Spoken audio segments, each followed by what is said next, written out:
Jazakallah. Bismillah, assalamualaikum warahmatullahi wabarakatuh. Alhamdulillah hamdan katsiran thayyiban mubarakan fih kama yuhibbu rabbuna wa yarda. Asyhadu an la ilaha illallah wahdahu la syarikalah wa asyhadu anna Muhammadan abduhu wa rasuluhu la nabiyya ba'da amma ba'du. Ya. Alhamdulillah kita dapat kembali melanjutkan hadis yang berikutnya. Semoga anak-anak ustazah dalam keadaan sehat dan senantiasa dalam lindungan Allah Subhanahu wa taala, serta Allah berikan kita kemudahan untuk memahami plus menghafal materi yang akan kita pelajari pagi hari ini. Allahumma la sahla illa ma ja'altahu sahla wa anta taj'alul husna idza syi'ta sahla. Nah, ustazah harapkan sebelum kita lanjut hadis yang ke-22, kalian telah menghafal hadis ke-21 ya pada minggu yang lalu, karena itu lebih pendek ya dari yang sekarang. Nah, boleh kalian lihat di layar dan boleh juga jika kalian jika ada pada kalian kitabnya ya. Nah, hadis arba'in ya yang ke-22 mengenai tentang sholat, puasa, menghalalkan yang halal, mengharamkan yang haram.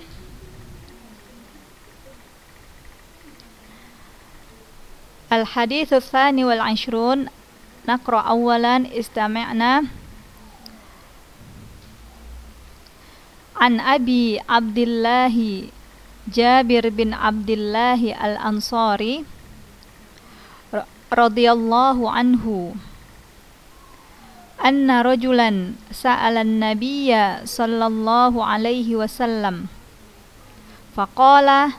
Nah, lihat kalau di layar juga ada yang terbalik ya susunannya, wallahu alam apa ini sebabnya, tapi boleh anak-anak ustazah lihat di buku saja. Anna rajulan sa'ala an-nabiyya sallallahu alaihi wasallam faqala ara'aita idza shallaitul maktubat ara'aita idza shallaitul maktubat wa sumtu ramadan wa ahlaltul halal wa harramtul haram wa lam azidhu ala dhalika syai'an adkhul jannah? Qal na'am, rawahu Muslim. Nah, jadi seperti biasa sebelum kalian mulai menghafal anak-anak ustazah, maka hendaknya kalian baca terlebih dahulu, perhatikan harokatnya ya, dan juga panjang pendeknya, biar agar apa? Agar hafalannya pun bagus dan mudah menghafalnya. Kalau bacaan sudah bagus, maka menghafal pun lebih mudah. Maka kita ulang sekali lagi, perhatikan. An Abi Abdullah Jabir bin Abdullah al-Ansari, boleh kalian sambung, Abdullahil Ansari radhiyallahu anhu anna rajulan sa'ala an-nabiyya sallallahu alaihi wasallam faqal ara'aita idza shallaitul maktubat wa sumtu ramadan wa ahlaltul halal wa harramtul haram walam azidhu walam azid ala dhalika syai'an adkhulul jannah? Qala na'am, rawahu Muslim. Masya Allah, hadis yang sangat menarik ya, hadis yang sangat menarik untuk kita pelajari anak-anakku, karena ini berkaitan tentang masuknya kita ke dalam surga dan dijauhkannya kita dari neraka. Nah, dari Abu Abdullah Jarir bin Abdullah al-Ansari, semoga Allah meridhoinya, bahwa seorang laki-laki bertanya kepada Rasulullah sallallahu alaihi wasallam. Dia berkata ya, dengan memberikan pertanyaan, Aro'aita, bagaimana pendapatmu? Kata Abu Abdullah Jarir bin Abdullah, bagaimana pendapatmu wahai Rasulullah, ya? Aro'aita, yakni di sini dia minta kabarkan kepadaku, idza shallaitul maktubat, apabila aku mengerjakan solat-solat fardu, ya, apabila aku telah mengerjakan solat-solat fardu, yakni solat 5 waktu, lalu aku juga puasa di bulan Ramadan, lalu aku juga menghalalkan yang halal dan mengharamkan yang haram, dan aku tidak menambahnya sedikit pun dari itu, apakah aku akan masuk surga? Nabi SAW menjawab, iya. Hadis ini riwayat Muslim. Nah, jadi di sini Ustazah tambahkan, ya, makna dari kalimat ahlaltu al halal wa haramtul haram, ya, haramtul haram wa haramtul haram, aku mengharamkan yang haram. Apa maksudnya dari haramtul haram? Yakni aku menjauhi perkara-perkara yang haram. Nah, banyak ya perkara-perkara yang haram itu yang telah ananda kita ketahui bersama, ya. Nah, dan lalu ahlaltul halal, apa maksudnya? Aku telah menghalalkan yang halal.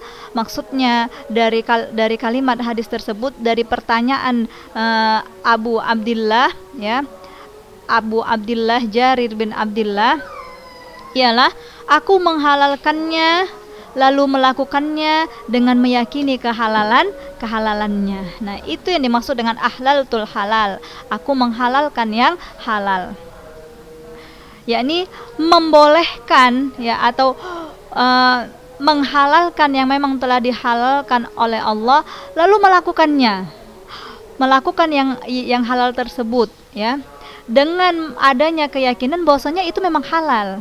Nah, begitu juga dengan yang haram, mengetahui mana yang haram lalu dijauhi, serta ada keyakinan bahwasanya memang benar itu telah diharamkan oleh Allah Subhanahu wa ta'ala. Masya Allah. Nah, jadi anak-anakku sekilas, ya, dari hadis yang telah kita baca ini, berarti masuk surga itu gampang, ya kan? Lihat, di dalam hadis ini hanya disebutkan 4 perbuatan, 4 amal ibadah. Yang pertama, sholaitul maktubat, sholat 5 waktu, ya.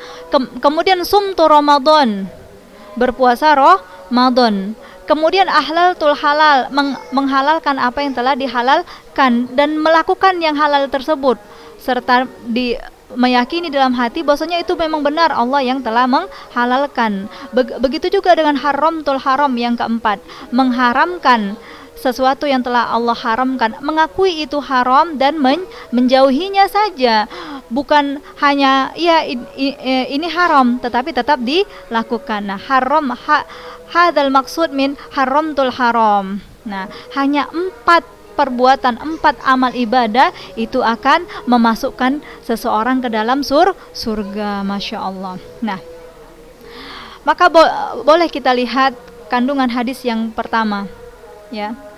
Yang pertama, hadis di atas, hadis Abu Abdullah Jabir bin Abdullah, adalah penjelasan ihwal, keadaan, kadar, semangat yang dimiliki para sahabat terkait kemauannya bertanya tentang ilmu. Nah, ini sama dengan hadis yang ke-21 yang lalu tentang qul amantu billah tsumastaqim. Karena sebelumnya juga sahabat, ya, Abu Amr atau Sufyan, ya, beliau bertanya kepada Rasulullah, wahai Rasulullah, kabarkan kepadaku tentang Islam yang mana tidak akan aku tanyakan lagi tentangnya melainkan hanya kepadamu. Ini juga pertanyaan, ya.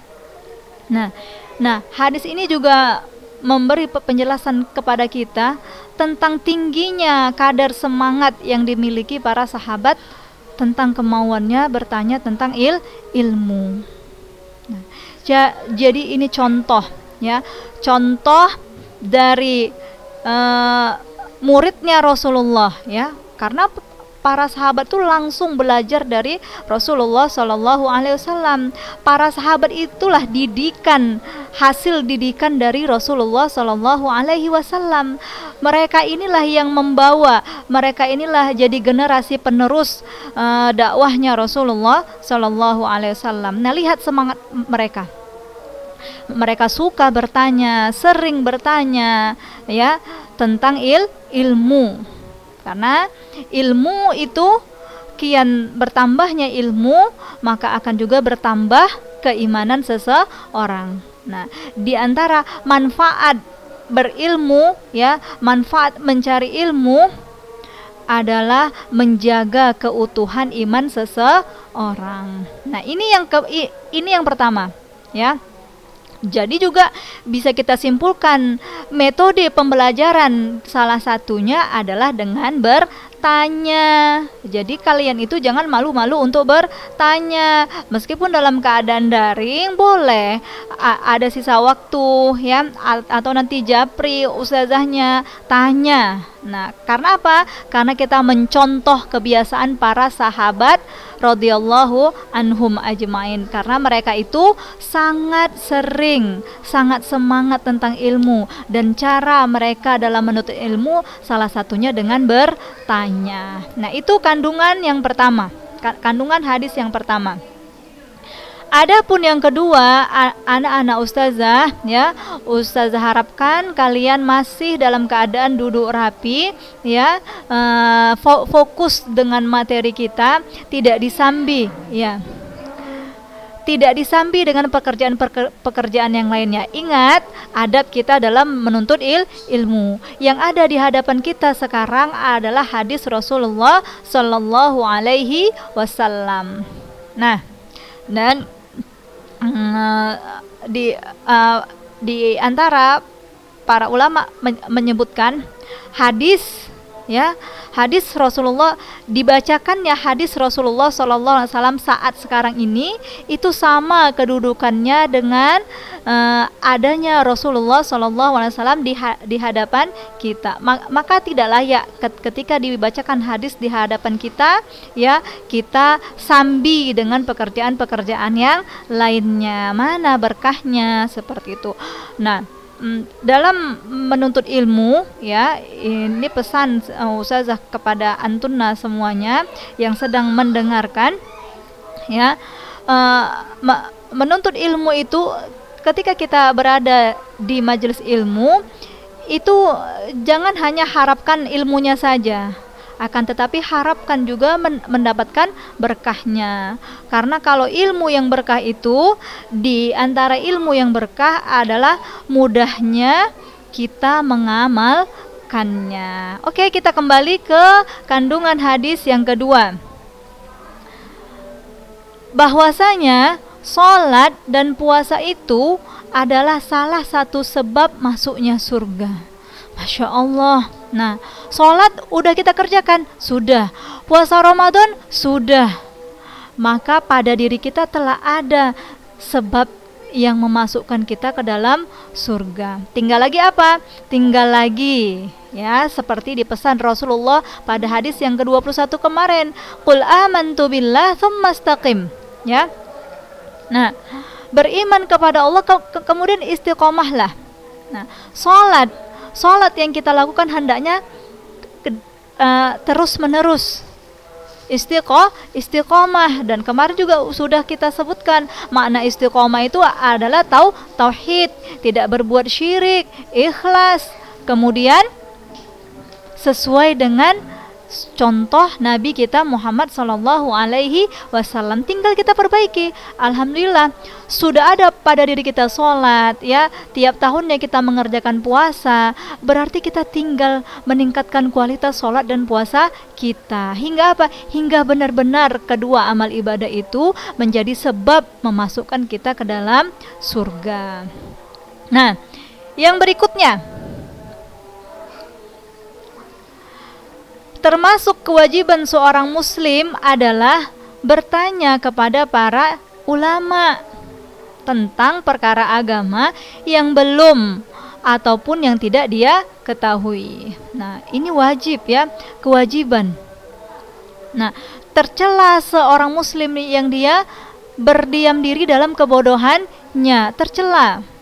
Dia tahu dia sangat sedikit tentang ilmu, terlebih lagi ilmu tentang sholat, ilmu tentang puasa, atau tentang rukun Islam tersebut. Dia sedikit ilmu, minim ilmunya, lalu dia nggak ada usaha untuk mendapatkan ilmu tersebut, mencari ilmu tersebut. Keadaan orang seperti ini adalah keadaan yang dicela di dalam syariat, tercela oleh agama kita. Maka menuntut ilmu, ya, bertanya kepada ahlinya, bertanya kepada orang yang lebih alim tentang perkara agama yang belum kita tahu, ya, atau yang kurang kita pahami adalah wajib. Jadi seringlah bertanya,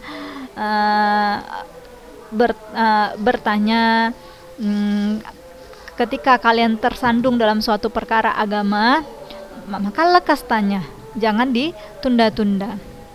Nah, bertanya kepada ahlinya, kepada guru, kepada ustadz kita tentang perkara agama yang belum kita ketahui atau yang tidak kita ketahui, itu adalah wajib. Terlebih lagi perkara-perkara yang wajib seperti rukun Islam.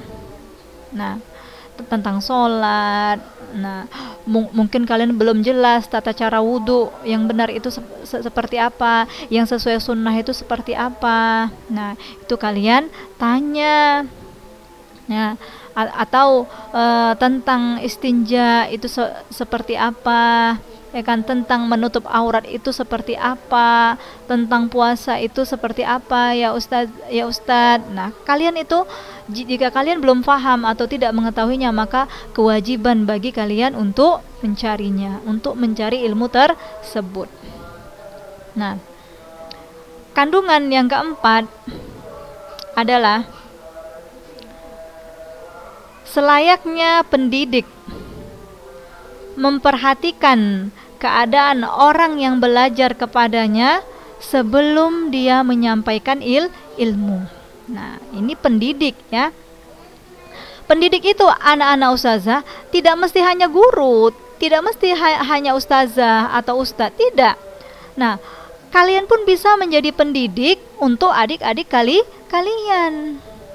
Nah, jadi ketika kalian ingin menyampaikan suatu ilmu kepada adik kalian, kepada teman sebaya kalian, ya, maka hendaknya kita itu memperhatikan keadaan orang yang belajar. Nah, sebelum kalian menyampaikan ilmu tersebut, sehingga apa? Sehingga dia dapat menyampaikan ilmu sesuai dengan kemampuannya dan sanggup dia amalkan. Nah, kalian lihat, yang kalian sampaikan ilmu kepada itu adik-adik kalian yang masih SD kelas 6, kelas 5, kelas 4. Nah, jadi kalian pun harus tahu apa yang harus disampaikan, gimana cara menyampaikannya. Tidak sama tentunya cara ustazah menyampaikan sebuah ilmu kepada kalian dengan kalian menyampaikannya kepada adik kalian. Kalau ustazah kan lihat, ustazah sampaikan kandungan 1, kandungan 2, kandungan 3. Nah, kalau kepada adik kalian, ya, orang yang belum balik, yang masih anak-anak, maka mungkin hanya dengan ringkas saja seperti itu. Agar apa? Agar orang yang kalian sampaikan ilmu kepadanya itu mampu. Nah, mampu dan sanggup mengamalkannya. Nah, 1, 2, 3, 4. Nah, cukup dulu ya sampai di sini. Nah, ini kalian baca dengan bacaan yang bagus, ya, seperti kalian membaca Al-Quran tentunya, ya. Pak, panjang pendek diperhatikan, tapi tidak perlu ikhfa, ya. Tidak perlu, kalau ada ikhfa diikhfakan, ada gunnah digunakan, tidak perlu, tetapi dibaca dengan jelas. Haramtul haram misalkan, adkhulul jannah. Nah, karena seperti yang ustazah ucapkan tadi di awal, kalau bacaan kalian sudah bagus, lisan kalian telah lancar mengucapkannya, maka akan mempermudah kalian dalam menghafalkannya, insyaallah. Alhamdulillah, pada pertemuan kali ini kita udah memasuki hadis ke-22, hadis yang baru, dan telah menjelaskan atau membaca 4 dari kandungan hadis tersebut. Semoga bermanfaat ya, dan dapat kita amalkan. Silahkan nanti kalau ada pertanyaan boleh di japri Ustazah. Oke. Ustazah tutup dengan subhanaka Allahumma wa bihamdik asyhadu an la ilaha illa anta astaghfiruka wa atubu ilaik. Wassalamualaikum warahmatullahi wabarakatuh.